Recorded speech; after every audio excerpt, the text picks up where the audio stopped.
In a small Ohio town where everyone knew each other, the Harringtons were admired as the ideal family. Mike Harrington grew up among endless corn and soybean fields, working long harvest days, returning home with the scent of dust and grain on his clothes. People respected his steady, hard-working nature. He never squandered money at bars or vanished without reason. His wife, Ellie, was equally esteemed, having been a diligent township clerk, managing records and correspondence before their children. Vera and Johnny were born. After their births, Ellie left her job to raise them, embracing motherhood gracefully, always composed, gentle, and supportive of Mike. Their sturdy, warm home sat on a quiet road between farmland and town shops. Neighbors often saw Vera chasing Johnny in the yard, their laughter echoing. Ellie called them for supper with a soft but firm voice, seeming content. Dorothy, Mike's widowed mother, welcomed Ellie like a daughter, praising her kindness and devotion to family. Ellie leaned on Dorothy for advice, involving her in the children's lives. Dorothy often sat on the porch with Vera on her lap and Johnny at her feet, a closeness that earned approving nods at church and community gatherings. People whispered admiringly about Ellie's luck with Mike, who worked hard and cherished her, bringing home gifts, a ribbon for Vera, a toy truck for Johnny, a dress for Ellie. These gestures seemed proof of their strong bond. Evenings were warm and simple. Mike helped Vera read or let Johnny steer an imaginary tractor on his lap, while Ellie watched with pride, sometimes joining in, savoring her family. Dorothy smiled, grateful for her son's home. The town's gossip spared the Harringtons, who stood apart from families marked by scandal. Their routine, tied to the seasons, felt unchanging, like love and family. Ellie never showed worry about happiness's fragility. Her days centered on meals, housework, and her children's needs. Vera followed her, eager to help, while Johnny clung to her with a child's trust. To them, she was their world. Mike spoke of her with respect, never raising his voice or belittling her. Their marriage seemed built on trust and devotion. When people said Ellie had struck gold with Mike, she smiled politely, believing in their perfection. With 2 children and an admired husband, nothing seemed able to break them. But subtle changes crept in. Mike, once lively at dinner, grew quiet, staring beyond the room. When Vera showed him drawings or Johnny asked to play, his responses were short. He left evenings with excuses, checking on neighbors or meeting friends. Ellie trusted him at first. Mike was dependable, but his absences grew frequent, explanations thin. Ellie sensed it before hearing it. The air shifted when she entered rooms. Women at church exchanged glances, conversations paused. Something was hidden, and the not knowing gnawed at her. The truth came one morning at the general store, where Ellie went early to pick fabric, leaving Vera and Johnny with Dorothy. Inside, women sifted through cloth, chatting, their glances pitying, smug. Ellie ignored them, focusing on patterns, but the air felt heavy. Nain, outspoken, broke the silence.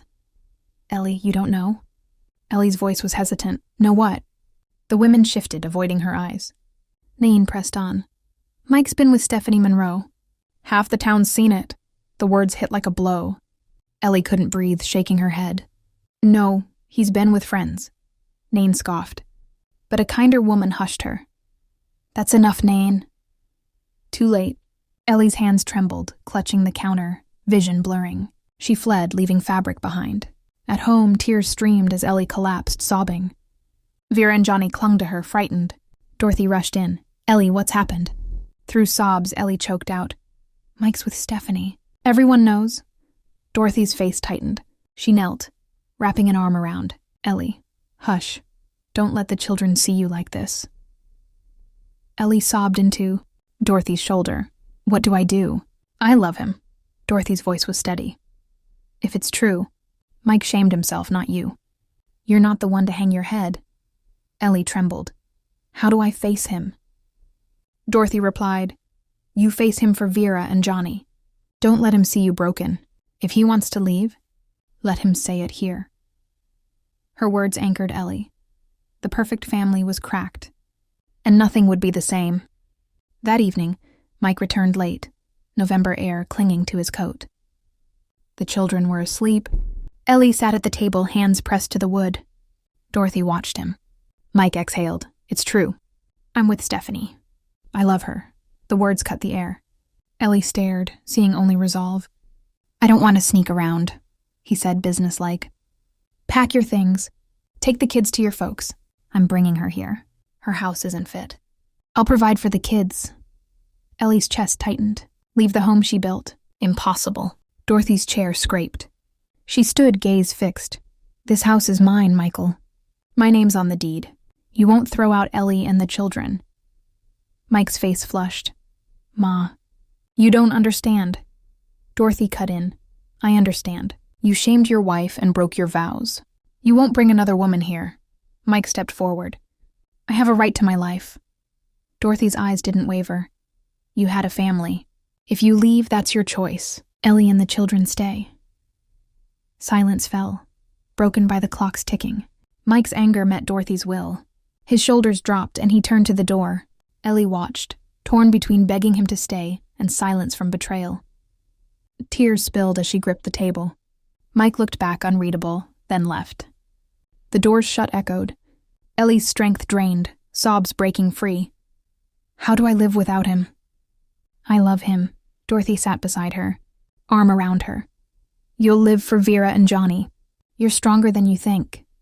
Ellie leaned into her, Dorothy her anchor. The house was quieter that night, heavy with a torn family and Ellie's fragile resolve. Morning brought heavier silence. Mike's boots and jacket were gone. Life pressed on. The children needed breakfast, the fire tending. Dorothy's presence urged Ellie forward. Days later, Ellie decided to return to Township Hall. The house felt like a scarred battlefield, and work could give purpose. The commissioner welcomed her. We're glad to have you, Ellie, handing her ledgers. There's always more paperwork. Relearning clerical work was hard. Ellie filed permits, organized minutes, balanced budgets with discipline. The ground felt firm again. Dorothy cared for the children, walking Vera to school, holding Johnny's hand, telling stories. Vera loved her grandmother's tales. Johnny clung to her. Their safety let Ellie breathe. Mike sent money regularly. Ellie couldn't use it, storing it in a box. The thought of his money sickened her. Use it, Dorothy urged. It's for the children. Ellie shook her head. Not yet. We'll manage. They did, though it wasn't easy. Ellie ensured the children were fed, clothed, and celebrated birthdays with small cakes. Township Hall kept them afloat. Evenings, Ellie worked by lamplight, eyes blurring but pressing on. Strength was summoned daily. Neighbors admired her resilience, whispering about Mike's disgrace but softening for Ellie. She's tougher than she looks. Ellie cared little for praise. Tucking her children in, seeing them safe drove her. The perfect family faded, replaced by resolve. December brought gray skies and cold. Ellie's days were steady but joyless. Christmas loomed empty without Mike's tree-cutting tradition. Days before, Mike knocked, eyes downcast but hopeful. Vera and Johnny rushed to him. Daddy, can we pick the tree? Mike looked to Ellie, who nodded reluctantly. Make sure they're warm. The children squealed, driving to a tree farm. Vera wanted a tall tree, Johnny a short one. Mike laughed, negotiating. For a moment, nothing seemed broken. They returned, dragging the tree. The living room smelled of pine. Ornaments came out. Vera's angel, Johnny's star, Ellie's baubles. They decorated, laughter echoing. Dorothy watched, misty-eyed. Ellie's smile was thin but present. The tree glowed, familiar yet heartbreaking. After the children slept, Ellie lingered by the tree. Mike adjusted an ornament, their eyes meeting. She looked away, hiding longing and pain. Mike appeared more, fixing things, eating supper, tucking in the children. Dorothy watched, unforgiving. Ellie didn't protest when he stayed, exhaustion heavy. His clothes and boots returned. Outsiders thought them whole, but Ellie's wound lingered. She smiled, laughed, but betrayal cut deep. The house was warm, the tree beautiful, yet trust didn't mend. In spring, under gray clouds, Ellie saw Stephanie Monroe by the fence, pale, frail, eyes sunken. Ellie froze, expecting anger but seeing desperation. Ellie, please, Stephanie said, trembling. I need to talk, Ellie replied coldly. We have nothing to say. Stephanie fell to her knees, clutching Ellie's coat. I'm carrying Mike's child. Why keep him when he's mine? Ellie's anger flared, then softened. Stephanie wasn't fighting. She was surviving. I didn't take him, Ellie said. You destroyed my family. His choice brought him back. Stephanie covered her face, then staggered to the riverbank. Ellie's heart jolted. Stephanie, stop. Stephanie reached the swollen river. I can't do this. Better to end it. Ellie screamed, no! Dropping files, rushing after her. Stephanie stepped into the current. Ellie leapt in, the cold water searing. She surfaced, grabbing Stephanie's coat, dragging her up. Hold on! Stephanie was limp.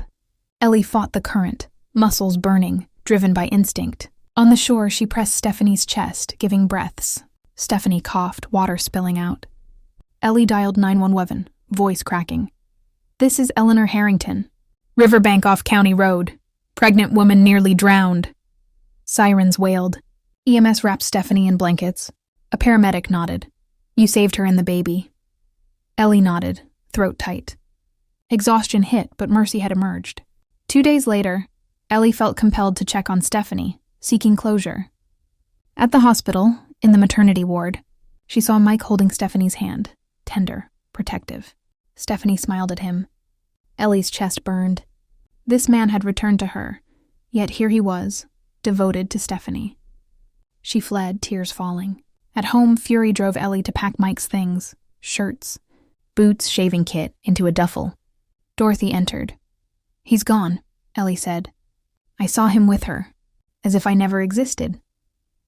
Dorothy rested a hand on her. You're right. Forgiveness is weakness now. Ellie paused, memories fading under betrayal's weight. That night, Mike returned. Ellie tossed the bag at his feet. You don't live here. He pleaded. Ellie, listen. She snapped. I'm done. Go to her. Silence pressed. Mike picked up the bag, looking to Dorothy, whose eyes were cold. She's right. Michael. He left, defeated, to his brothers. Ellie stood at the window, resolve final, no more chances. An October call came at Township Hall. Mrs. Harrington. Stephanie Monroe passed away. Childbirth complications, hemorrhage. Ellie gripped the receiver. Stephanie was dead. She delivered a healthy boy. No spouse, no kin. The infant goes to protective custody, unless the father's verified, Ellie said faintly. I'll pass it on. She told Mike by his brother's garage. She's gone. The baby's a boy. They need you at the hospital. Mike's rag fell, face pale. Gone? At the hospital, he signed paternity papers, trembling. The nurse handed him the swaddled boy. Mike sobbed, cradling him. You're all that's left. I won't fail you. Children's Services closed the file. Stephanie's funeral was simple, arranged by the church. Ellie stayed home, torn between sorrow and pity. Dorothy attended, noting its dignity. Mike returned with the baby, Daniel, pausing on the porch, grief-lined. Dorothy lifted him gently. He's beautiful. Daniel suits him. Loss and redemption stirred in Mike. He stood at the threshold with Daniel, uncertain. Dorothy opened the door. Ma, this is my boy. I can't do this alone. She took Daniel, tears welling. Family takes care of its own. Ellie watched, rigid.